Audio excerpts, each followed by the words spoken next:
I wanted to ask you a quick question. What are the demands that you are making in your organization on your employees? Do you know? Hey, I'm Dr. Heather Williamson with the Transformation Group, and welcome back to the channel. So today I really want to share with you some questions that you might want to consider if you care about burnout in your organization, your employees feeling, mentally stressed, physically tired, they're feeling overwhelmed.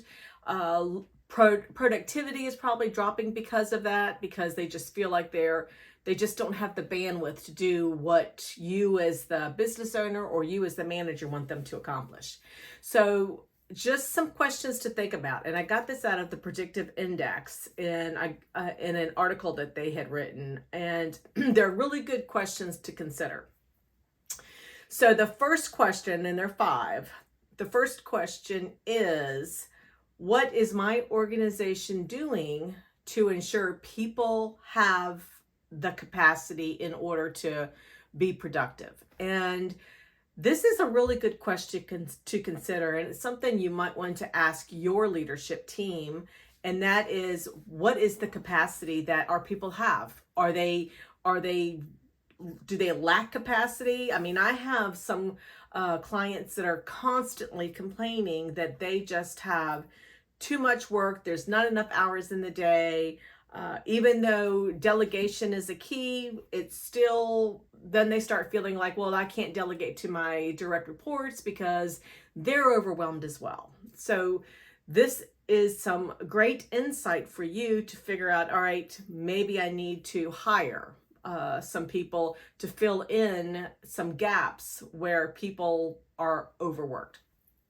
So like I said, the first question is, what is my organization doing to ensure that people have capacity?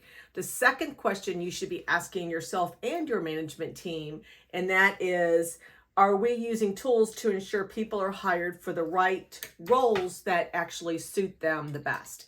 And this is an important question because sometimes people are not hired for the right roles. They're hired because they like the person. They think that they're going to be great based on their resume and maybe the interview, but they are not in the right roles. And sometimes people have just transitioned into different roles because of company growth or downsizing. So that's something to consider, to make sure that people are in the right roles for them to be successful.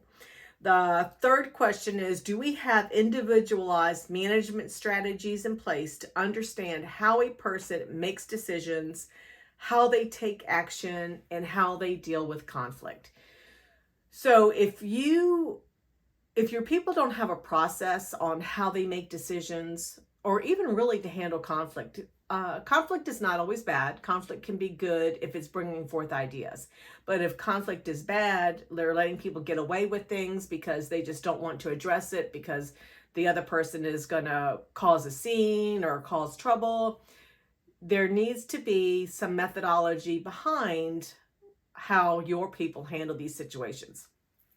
And then the fourth question is, do we have a robust learning and development strategy to help our people upskill so they can create their own path for professional development? If they want to assume different roles, more leadership roles, or if they want to move into a different area that suits them better, that maybe allows them more flexibility, make sure that there is a path or strategy in order to help them make that happen.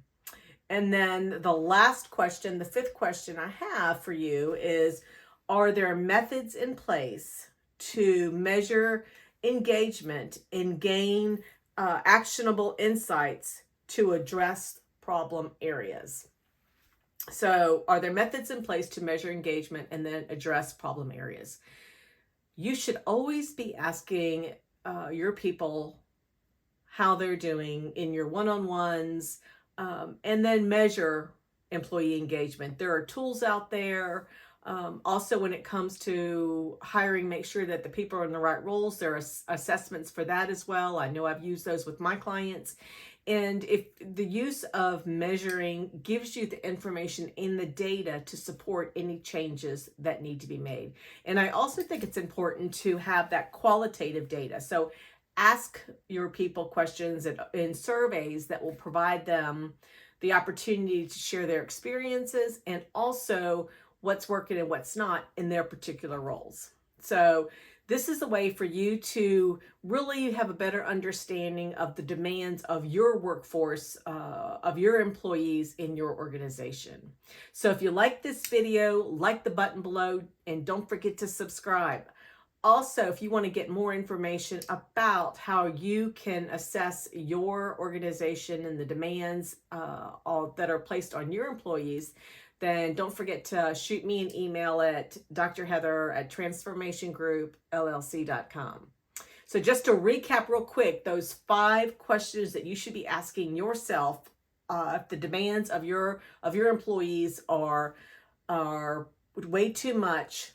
Here are the questions. One is, what is my organization doing to ensure people have the available capacity? That's question 1.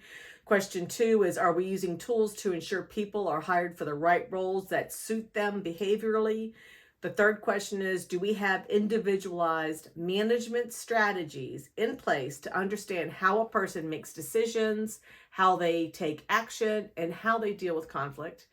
The fourth question is, do we have a robust learning and development strategy to help your people or our people upskill and chart their own career path? And finally, the last question that you should be asking yourself and your leadership team is, are there methods in place to measure engagement and gain actionable insights to address problem areas within your organization? All right, so hopefully you found this useful. If you did, like the button below. And also share in the comments section exactly what other questions that you think should be asked as part of the leadership team. So until next time, go out and be that boss that your employees want to work for. Bye. In this video, these leadership tips and strategies are sponsored by my company, Transformation Group. And in my company, I work with leaders just like you through individual leadership coaching sessions. And in these 1-hour sessions, we talk about strategies to help you develop the skills to overcome performance challenges. Whether that involves learning how to hold your employees accountable, delegating and empowering employees more effectively, spending time on tasks that really matter to your business, or communicating expectations consistently, or even better, lowering your stress. If this sounds like something you might be interested in, then there's an email address below in the description box of this video. So send me an email and we can then discuss if I'm the right fit for you. Until the next video, have a great day.